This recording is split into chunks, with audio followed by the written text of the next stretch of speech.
To the mass shooting inquiry now, 2 RCMP staff sergeants in command during the police response to the Nova Scotia massacre revealed information they didn't have in time to stop the gunman.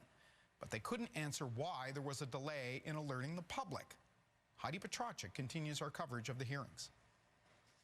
We work with what we have available. Of course. That phrase repeated throughout the testimony of the now retired staff sergeants tasked with making critical decisions during the April 2020 mass killing. Arriving at a makeshift command post in the area hours after the first 911 call from Jamie Blair, which described Gabriel Wortman and his marked police car. Information they told the inquiry they didn't receive. How could that be?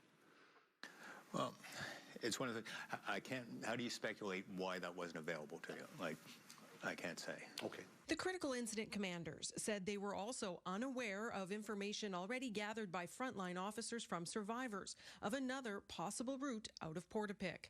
Not knowing where the gunman was, false sightings of flashing lights in nearby 5 houses directed some of their attention and resources in the opposite direction from the killer's actual escape route several times. Well, if you don't go check out that lead, you're not doing a very good job with that overlay and that decision-making process. The officers say radio communication was fraught with difficulties in the rural area, and without an RCMP helicopter, the deployment of Nova Scotia's Lands and Forestry chopper at daylight was also challenging.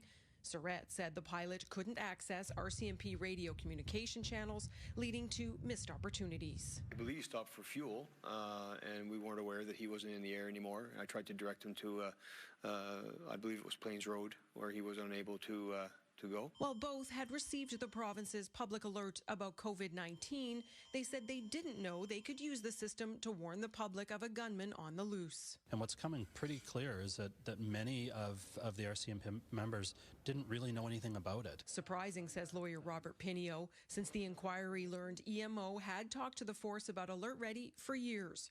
As for using other means to warn residents, the officers said that was in the hands of Staff Sergeant Steve Holliday, who testified yesterday he tasked that to someone else. We don't have a clear picture on why public alerts weren't issued. A matter the Commission says it continues to investigate.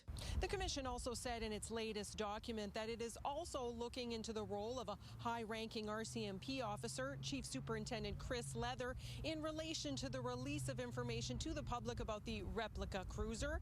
The Commissioners said in March that they intend to hear from Leather at some point. Todd. Okay, thank you for that. Heidi Petracek continuing our reporting of the Mass Casualty Commission in Dartmouth.